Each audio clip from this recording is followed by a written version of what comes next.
అసలు జీవితాన్ని అందంగా, ఆనందంగా, సంపూర్ణంగా, అర్థవంతంగా జీవించడం ఎలా? సో ఇదొక ఆసక్తికరమైన క్వశ్చన్. మనం చాలామందిని చూస్తుంటాం, బాగా డబ్బు సంపాదిస్తాడు, ఆనందంగా ఉండడు, బ్రహ్మాండమైన విజయాలు సాధిస్తాడు, కానీ ఎక్కడో ఒక చోట ఏదో ఒక లోపము, ఏదో ఒక ఆవేదన, వెలితి కనబడుతుంది. సో ఒక సంపూర్ణమైన ఆనందమైన జీవితాన్ని గడపటానికి 10 సూత్రాలు ఈ వీడియోలో చెప్తాను. మీరు ఒక స్కోర్ కార్డ్ వేసుకోండి. ఒక్కొక్క సూత్రం విషయంలో మనము 1 to 10 అనే రేంజ్లో సెల్ఫ్ స్కోర్ వేసుకోండి. సో దాంతో మనం ఏ రకమైన జీవితాన్ని గడుపుతున్నామన్నది ఆ టోటల్ వేస్తే అర్థమవుతుంది. 70 వస్తే డిస్టింక్షన్లో జీవితాన్ని గడుపుతున్నాం. సో మనకు ఒక 60 వచ్చిందనుకోండి, మనం ఫస్ట్ క్లాస్గా జీవితాన్ని గడుపుతున్నాం. 50 వస్తే సెకండ్ క్లాస్లో జరుపుతున్నాం. 36 కన్నా లోపల వస్తే ఆటోమేటిక్గా మనము ఫెయిల్ అయ్యామనేది అంచనా.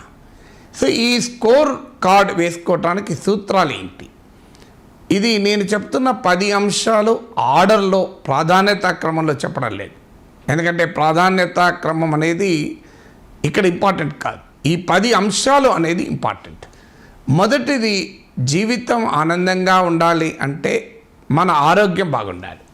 సో స్వామి వివేకానంద అంటాడు, if wealth is lost nothing is lost, if health is lost something is lost, if character is lost everything is lost అంటాడు. అంటే సంపద కోల్పోతే ప్రమాదం ఏం లేదు, మళ్ళీ సంపాదించుకోవచ్చు, ఈసారి ఇంకెక్కువ కూడా సంపాదించుకోవచ్చు. కానీ ఆరోగ్యం చెడిపోతే కొంత నష్టం. ఎందుకంటే కొన్ని సందర్భాల్లో ఆరోగ్యాన్ని కూడా తిరిగి తెచ్చుకోవచ్చు, అన్ని సందర్భాల్లో కాకపోయినా. కానీ మన గుణ సంపదను కోల్పోతే, క్యారెక్టర్ను కోల్పోతే తిరిగి తెచ్చుకోలేము అంటారు. సో అందువల్ల ఆ క్యారెక్టర్ లాస్ట్ అయితే అంతా లాస్ట్ అంటారు. వాస్తవానికి ఆ క్యారెక్టర్ కూడా మళ్ళీ మార్చుకుంటే వస్తుంది, కానీ క్యారెక్టరే లేకపోతే అంతా పోయినట్లే లెక్క అన్నవి స్వామి వివేకానంద అన్న మాటలు. అందువల్ల మొట్టమొదటిది ఏంటంటే శారీరక మానసిక ఆరోగ్యం. దీనికి నేను ఎక్కువ చెప్పాల్సిన అవసరం లేదు. మన తీసుకునే ఆహారము, మన జీవన శైలి, మనము అలవాటు చేసుకునే సమయ పాలన, మన జీవితంలో చేసే శారీరక వ్యాయామము, మానసిక రుగ్మతలైన ఒత్తిడి, ఆ కోపము, అహంకారము, అహంభావము, విద్వేషము, ఇలాంటి మానసిక రుగ్మతల నుంచి మనము ఎంత మేరకు దూరంగా ఉండగలం. కసి, ఇలాంటి లక్షణాలు మనలో ఉంటాయి.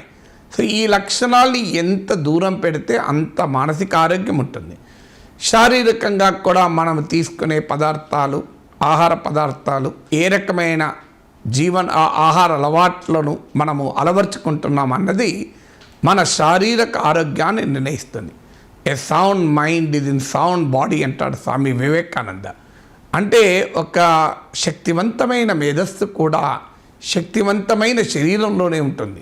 శరీరమే బలహీనమైతే సౌండ్ మైండ్ అనేది సాధ్యం కాదు. సౌండ్ బాడీ ఉండి సౌండ్ మైండ్ లేకపోతే ఆ బాడీ నిరర్థకమే కాదు, ప్రమాదకరం కూడా. అందువల్ల శారీరక మానసిక ఆరోగ్యం మొదటిది. 2, ఆత్మీయతలు, అనుబంధాలు. మనిషి ఈ సమస్త జీవరాశుల్లో మీకు అనుబంధం కనబడతాయి. చీమలన్నీ కలిసి వెళ్తుంటాయి, కుక్కలన్నీ సాయంత్రానికి ఒక చోట చేరుతాయి, పశువులన్నీ సంధ్యా సమయానికి తిరిగి కలిసి వస్తుంటాయి, కాకులంతా కావు ఉంటాయి, కానీ మనుషులు మాత్రం కలిసి ఉండలేరు. సో ఇంత ఆధ్యాత్మిక వాంగ్మయం కూడా మానవ జన్మ మహోత్కృష్టమైంది అని చెప్తారు. కానీ మానవుల్లోనే అనేక రకాల అడ్డుగోడలు, సో ఆ రకమైనటువంటి జీవితాలు ఉంటాయి. కారణం ఆత్మీయతను కోల్పోతున్నాం, అనుబంధాలు కోల్పోతున్నాం. సో ఈ అనుబంధాలు కోల్పోవటానికి కారణాలేంటి? అనేకం. సో వ్యక్తుల మధ్య అనుబంధాలు, భార్యాభర్తల మధ్య అనురాగం, తల్లిదండ్రులు పిల్లలకు, అన్నదమ్ములకు, అక్క చెల్లెళ్ళ మధ్య, మిత్రుల మధ్య, పరివారం మధ్య, చుట్టూ ఉన్న సమాజంలో ఉన్న వ్యక్తుల మధ్య మానవ సంబంధాలు దెబ్బతింటున్న వేళ మన అనుబంధాలు, ఆత్మీయతలు, అనురాగాలు ఏ స్థాయిలో ఉంటే అంత ఆనందంగా జీవిస్తాం మనం. ఒకసారి మీరే మీ జీవితాన్ని గుర్తు తెచ్చుకుంటే మనకే అర్థమవుతుంది. అందువల్ల ఇది 2వది. 3వది వృత్తి, ప్రవృత్తి. మనం వృత్తిలో చాలా అద్భుతమైన విజయాలు సాధిస్తాం, కానీ ఎన్నడో ఒక రోజు అది మోనోటోనస్గా ఉంటుంది, యాంత్రికంగా ఉంటుంది, బోరింగ్గా ఉంటుంది.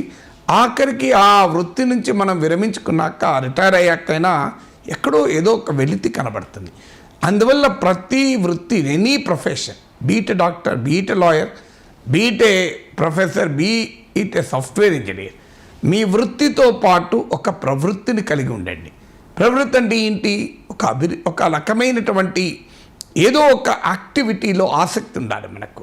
ఆ ప్రవృత్తి మీరు ఒక డ్యాన్స్, ఓ మ్యూజిక్, ఒక పుస్తక పఠనం, ఒక పర్యావరణ ప్రేమ, సో ఇలా ఏదో ఒకటి ఉంటే మీలో ఆనందంగా ఉంటుంది.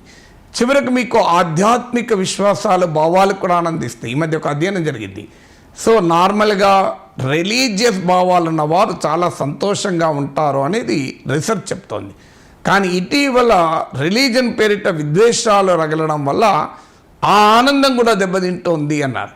అందువల్ల స్పిరిచువల్ హ్యూమన్ బీయింగ్స్, ట్రూలీ స్పిరిచువలిజాన్ని వ్యాపారం చేసుకొని, స్పిరిచువలిజాన్ని ఎగ్జిబిషన్ చేసుకొని, స్పిరిచువలిజం పేరిట వివాదాలు తెచ్చుకోవడం కాదు. ట్రూ స్పిరిచువల్గా ఉన్నవారు చాలా ఆనందంగా ఉంటారు. సో ఇలా ఏదో ఒకటి మీరు ఒక క్రీడల్లో ఆసక్తి, ఏదో ఒక ఆసక్తి మీకు ఉంటుంది కనుక ఏదో ఒక ప్రవృత్తి ఉండాలి. లేకపోతే మీ వృత్తిలోనే ఉంటే ఆనందం ఉండదు. చాలా కొద్ది మందికి మాత్రమే నాలాంటి వాళ్ళు వృత్తి ప్రవృత్తి ఒకటే. నాకు జర్నలిజం అంటే ప్రవృత్తి, అదే వృత్తి నాకు. కానీ ఇది అందరికీ అవకాశం ఉండదు. ఈ వృత్తి ప్రవృత్తి ఒకటే ఉండదు. ఇక 4వది జీవితము, కుటుంబం. సో వృత్తిలో చాలా అద్భుతమైన విజయాలు సాధించేవారు ఆ సాధించటానికి కాస్ట్ ఏంటి అనేది ఆలోచించారు. సో కుటుంబంతో ఉండే ఎంత కోల్పోతాం మనం.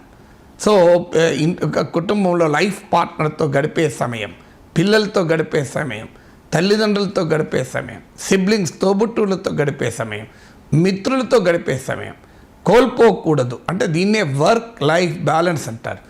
ఎంత బిజీగా ఉన్నా ఏదో ఒక సమయాన్ని, మనకు ఒక కవి ఒక సినిమా పాటలో, పౌరాణిక సినిమా పాటలో అంటారు, ఎంతటి మహారాజైనా ఎంతో కొంత సమయం తన కాంత కొరకు గడపడమే చిత్రం అని దుర్యోధనుడు తన సతీమణితో పాడిన డ్యూయట్లో చెప్తాడు. అంటే ఇంతటి సర్వం సహా చక్రవర్తి కూడా ఎంతో కొంత సమయం తన మనసులో తన సతీమణి, తన జీవిత భాగస్వామి గురించి తలుచుకుంటాడు. సో అంత ఎంతో కొంత సమయం భార్యతో గడపాలని కోరుకుంటాడు. అందువల్ల వర్క్ లైఫ్ బ్యాలెన్స్ అనేది 4వది. 5వది మన అలవాట్లు, అభిరుచులు, ఆసక్తులు. ఇది మన జీవితాన్ని నిర్దేశిస్తుంది. మన శారీరక మానసిక ఆరోగ్యాన్ని నిర్దేశిస్తుంది. మీకు ఏ అలవాటు ఉంది అనేది ఒక్కసారి ఆలోచించుకోండి. ఆ అలవాట్లు మన ఆరోగ్యాన్ని దెబ్బతీస్తుందా, మన ఆనందాన్ని దెబ్బతీస్తుందా, మన ప్రశాంతతను దెబ్బతీస్తుందా? మీకు రాత్రి 2 దాకా తెలివితో ఉండే అలవాటు ఉంది. అది ఎంత తొందరగా ముగించుకుంటే అంత తొందరగా నువ్వు ఆరోగ్యంగా, శారీరకంగా, మానసికంగా ఉంటావు. సో అలా మన అలవాట్లలో ఉండేటువంటి చెడు అంశాలేంటి? వ్యసనాలకు అలవాటుగా ఉన్నామా? ఆ వ్యసనాలు దూరం చేసుకుంటే మనమే కాదు, మన చుట్టూ ఉన్నవారు కూడా ఆనందంగా ఉంటారు. అందువల్ల ఇలా మన అలవాట్లు, అభిరుచులు మంచి ఉంటే ఆనందంగా ఉంటాం, చెడు ఉంటే బాధగా ఉంటాం. రోజు ఉదయమే యోగా చేయడమో, జిమ్కి వెళ్ళడమో, ఆఖరికి వాకింగ్ చేయడమో, శారీరక వ్యాయామం చేయడం అలవాటు ఉందనుకోండి, ఆటోమేటిక్గా మీరు చాలా యాక్టివ్గా ఉంటారు. ఆ అలవాటు లేదు, ఉదయం 10 గంటలు లేసే అలవాటు ఉందనుకోండి, రోజంతా బద్ధకంతో బరువు, నీకు నీవే భారం కాదు, భూమికి కూడా భారం అవుతావు. 6వది వ్యక్తి, సమాజం. మానవుడు ప్రత్యేకత ఏంటంటే సామాజిక జీవితం కలిగిన వ్యక్తి మానవుడు ఒక్కడే. సో మీకు ఈ సృష్టిలో సమస్త జీవరాశులు శబ్దాలు చేస్తూ ఉంటాయి. కొన్ని మనం వినవచ్చు, కొన్ని మనం వినకపోవచ్చు. కానీ మనిషి మాత్రమే ఆ శబ్దాన్ని భాషగా, సాహిత్యంగా, సంగీతంగా అభివృద్ధి చేసుకోగలిగాడు. అనేక జీవరాశులు సహజీవనం చేస్తుంటాయి, కానీ మానవుడు మాత్రమే ఆ సహజీవనాన్ని సంఘజీవనంగా, సమాజ జీవనంగా మార్చుకున్నాడు. అందుకే man is a social Animal అన్నారు. సో మానవుడు సంఘజీవి. కానీ చాలా సందర్భాల్లో మనం సంఘానికి దూరంగా, సమాజానికి దూరంగా ఉంటాం. సో కానీ సమాజంతో నీకు ఉండే సంబంధమే నీ ఆనందానికి మూల కారణమవుతుంది. అది ఏ రకమైన సంబంధం ఉండాలి? సమాజ మార్పు కొరకు నువ్వు క్రియాశీలకంగా ఏదో రూపంలో కంట్రిబ్యూట్ చేస్తే చివరకు సమాజం గురించి ఆలోచించడము, సామాజిక చైతన్యాన్ని ప్రదర్శించడము, సామాజిక స్పృహ ప్రదర్శించడము త్యాగమే కాదు, అది నీ వ్యక్తిగత జీవితాన్ని కూడా చాలా బాగా చేస్తుంది. అందుకే మీరు గమనించండి, సమాజం పట్ల స్పృహ ఉన్నా, సమాజం పట్ల చైతన్యం ఉన్నా, సమాజంతో అనుబంధం ఉన్న ఏ వ్యక్తి మెంటల్ డిప్రెషన్లో ఉండలేడు. ఎందుకంటే అతనికి ఆ లైఫ్ సమాజంతో ఉన్న సంబంధం మనిషిని నిరంతరం క్రియాశీలకంగా ఉంచుతుంది. ఇక 7వది మనకు జిజ్ఞాస లేదు, ఆసక్తి, కుతూహలం, తపన, శోధన, ఇవి శృతి మించితే ప్రమాదం కావచ్చు. కానీ ఎప్పుడు ఏదో ఒక దాన్ని తెలుసుకోవాలి అనే కోరిక ఉంటే మనిషి చాలా చురుగ్గా ఉంటాడు, ఆనందంగా ఉంటాడు. సో కానీ ఏ ఆసక్తి లేదనుకోండి, ఏ అభిరుచి లేదనుకోండి, ఏ తెలుసుకోవాలనే కోరిక లేదనుకోండి, ఏ కుతూహలమో లేదనుకోండి, మన జీవితం చాలా డ్రైగా ఉంటుంది. ఏదన్నా ఒక అంశాన్ని నేను శోధిస్తూ ఉన్నా, పరిశోధిస్తూ ఉన్నా అంటే అది ఆనందంగా ఉంటుంది. ఇక 8వది వ్యక్తీకరణ, సృజనాత్మకత, నవీనత్వం. అంటే మనలో ఏదో ఒక కొత్తదనం ఉండాలి. మనం చేసే ప్రతి పనిలోనూ కొత్తదనం ఉండాలి. సో వైవిధ్యం ఉండాలి, కొత్తదనం ఉండాలి. సో ఈ వైవిధ్యము, నవీనత్వము మనకు ఆనందంగా ఉంటుంది. రోజు ఒకే రకమైన ఆహారం తీసుకున్నా బొరు కొడుతుంది, రోజు ఒకే రకమైన పని చేసినా బొరు కొడుతుంది. అందువల్ల నీవు చేసే ప్రతి పనిలో నిరంతరం కొత్తదనం కొరకు అన్వేషించాలి, నిరంతరం సృజనాత్మక కొరకు ప్రయత్నించాలి. నిరంతరం నవీనత్వం ఉన్నప్పుడు ఏమవుతుంది అంటే it looks very very interesting. అందుకే ఫుడ్ గురించి కూడా చెప్పేటప్పుడు రెయిన్బో డయట్ అని కొత్త కాన్సెప్ట్ వస్తుంది. అంటే మీ ప్లేట్లో ఆహార పదార్థాలు ఉంటే అన్ని రంగుల ఆహార పదార్థాలు ఉండాలి, అది ఆరోగ్యవంతమైంది అని అంటారు. సో ఒక రకమైన రెయిన్బో లాగా ఉండాలి మీ ప్లేట్ చూస్తే. అందులో పసుపు రంగు కూరగాయలు ఉండాలి, అందులో ఈ మధ్య పర్పుల్ రంగు చాలా ఆరోగ్యానికి మంచిది అంటున్నారు, అవి ఉండాలి. సో ఆకుపచ్చ రంగు ఆకుకూరలు ఉండాలి, ఎర్రగా కనబడే టమాటాలు ఉండాలి. సో ఇలా అన్ని రకాల రంగులు ఉన్న ఆహారం తింటే జీవితం ఆరోగ్యంగా ఉంటుందని. సో ఆహారమే కాదు, జీవితంలో కూడా ఆరోగ్యవంతమైనటువంటి వైవిధ్యము, ఆరోగ్యవంతమైన సృజనాత్మకత, ఆరోగ్యవంతమైన వ్యక్తీకరణ మనకు చాలా ఆసక్తినిస్తుంది. 9వది స్వీయ నియంత్రణ, ఆత్మవిమర్శ. సో మనము ఎదుటివారి విమర్శలు భరిస్తామా లేదా పక్క పెట్టండి. You are the best critic of yourself. రోజు రాత్రి పండుకునే ముందు ఒక్క క్షణం ఆలోచించితే, లేదు వారానికి ఒక్క రోజు ఒక 10 నిమిషాలు, ఈ 1 వీక్లో నేను చేసినవన్నీ కరెక్టేనా, ఒక నెలలో కనీసం 31వ తారీఖు ఈ మంత్ నేను ఏం చేశాను అనేది కనుక చేసుకోగలిగితే, ఒక తత్వవేత్త అంటాడు, డిస్కవర్ ఆఫ్ ఇండియాలో చివరి లో జవహర్లాల్ నెహ్రూ దీన్ని కోట్ చేస్తాడు. ఒక జీవితపు అంపశయ్యపై నిద్రించి ఒక్క క్షణం జీవితాన్ని సింహావలోకనము చేసుకుంటే అనుక్షణము పరుల కోసమే బతకానన్న వ్యక్తి ధన్యజీవి అంటాడు. సో ఆ లెవెల్లో మనం ఉండలేం. కానీ సింహావలోకనం అంటే self introspection, self correction, mid course correction అనేది ఎప్పటికీ జీవితాన్ని బాగు చేస్తుంది. అందుకే మిడ్ టర్మ్ అప్రైజల్ అంటారు ఎకానమీలో, mid term appraisal, mid course correction అంటారు. ఎందుకు? ఎకానమీ డేటా కూడా మీరు గమనించండి, త్రైమాసికానికి డేటా ఉంటుంది. ఏడాది తర్వాత డేటా ఇస్తే ఏడాది తర్వాత లాభం నష్టం అర్థం కాదు. అందుకే 3 నెలలకు ఒకసారి డేటా ఇస్తుంటారు. సో మిడ్ టర్మ్ అప్రైజల్ ఉంటుంది. ప్రభుత్వము పార్లమెంటుకు దేశ ఆర్థిక వ్యవస్థ పైన మిడ్ టర్మ్ అప్రైజల్ ఉంటుంది. ఇలా అంటే పొరపాటు చేయని మానవుడు అంటూ ఉండడు. సో తప్పులు చేయని వ్యక్తి అంటూ ఉండదు. ఎవరు తప్పులు చేయకుండా ఉంటారంటే ఏ పని చేయనాడు. నేను చాలాసార్లు చెప్తుంటాను, సచిన్ టెండూల్కర్, విరాట్ కోహ్లీ లాంటి వాళ్ళకు కూడా క్రికెట్లో క్లీన్ బౌల్డ్ అయ్యారు, మనకు తెలుసు. కానీ నాగేశ్వర్ ఏనాడు క్రికెట్లో క్లీన్ బౌల్డ్ కాలే. ఎందుకు కాలే అంటే నేను ఎప్పుడు క్రికెట్ ఆడలే, నేను ఎక్కడ క్లీన్ బౌల్డ్ అవుతా. సో అందువల్ల తప్పులు చేయని వాడు ఉండడు. కానీ ఆ తప్పులు గుర్తించడం, ఆ తప్పులు సరిచేసుకోవడంలో ఆనందంగా ఉంటాం, సక్సెస్ఫుల్గా ఉంటాం. అందువల్ల మనం ఆత్మవిమర్శ, స్వీయ నియంత్రణ అంటే మనం చేసే పని ఏదైనా దానిపైన ఎక్కడో ఒక చోట మనమే నియంత్రణ వేసుకోవాలి. సో ఆ రకమైనటువంటి అలవాటు ఉందనుకోండి, మీకు అది ఫుడ్లో కావచ్చు. ఉదాహరణకు ఓ రోజు మీకు ఆయిల్ ఫుడ్ చాలా ఇష్టం, ఆయిల్ ఫుడ్ తినాలి అని కోరిక, ఆయిల్ ఫుడ్ మంచిది కాదు అని డాక్టర్లు చెప్తారు. ఓకే, నువ్వు కంట్రోల్ చేసుకోలేకపోయినావు అనుకోండి, నేను నెల రోజులకు ఒక్కసారే తింటాను, 3 నెలలకు ఒక్కసారే తింటాను, లేదు ఒక పండుగ రోజే తింటాను అని ఒక నియంత్రణ పెట్టుకున్నాం అనుకోండి. లేదు నేను ఆ ఆయిల్ ఫుడ్ తిన్న నెక్స్ట్ డే ఒక పూట ఏది తినను అని పెట్టుకున్నాం అనుకోండి, ఆరోగ్యం బాగుతుంది. నాకు ఒకప్పుడు వక్కపొడి తినడం చాలా ఇష్టం ఉండే.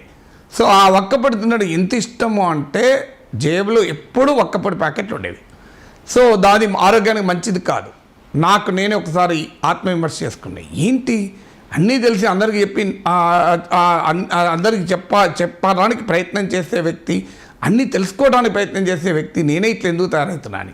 ఒకరోజు నియంత్రణ పెట్టుకున్నాను, నా డబ్బులతో నేను వక్కపొడి కొనను, ఎవరైనా కొనిస్తే తింటాను ఇప్పటికీ కూడా అని చెప్పి దయచేసి మీరు కొనియకండి. ఈ రోజు నుంచి ఎవరన్నా కొనిచ్చినా కూడా తినకూడదని నిర్ణయం తీసుకున్నాను కనుక ముందుగా మీ ముందే చెప్పాను. నా బర్త్డే రోజు ఒక డిసిషన్ తీసుకున్నాను, స్వీటు తినను. ఎప్పటిదాకా తినను, ఏదో ఒక నియంత్రణ ఉండాలి. జీవితం అంతా తినను అంటే అది మెయింటైన్ చేయం. ఎప్పటి వరకు అంటే ఈ యూట్యూబ్ ఛానల్లో 1 మిలియన్ సబ్స్క్రైబర్లు అయ్యేదాకా తినను. నా నమ్మకం ఏంటంటే అప్పటి వరకు నాకు స్వీట్ తినాలన్న కోరిక కూడా పోతుంది అనే నమ్మకంతో ఆ డెడ్లైన్ పెట్టుకున్నాను. సో అలాంటి స్వీయ నియంత్రణ, ఆత్మవిమర్శ చేసుకోండి. 10వది సమయపాలన, ప్రణాళికాబద్ధమైన జీవితం. సో ప్రపంచంలో ఎంత డబ్బున్నవాడైనా అనుభవించలేనిది, తీర్చుకోలేనిది సమయమే. ముఖేష్ అంబానీ, గౌతమ్ అదానీ ప్రపంచంలోనే టాప్ ఇండస్ట్రియలిస్ట్. ఆయన can he get back December 30th. So Warren Buffett can he get back January 5th. Impossible. Time అనేది ఎవరికీ తిరిగి తెచ్చుకోరాది. ఇట్స్ ఇంపాసిబుల్, ఇట్స్ ఇర్రివర్సిబుల్ లైఫ్లో. అందువల్ల సమయం ఎలా గడుపుతావు, టైం అనేది అంత ప్రీషియస్.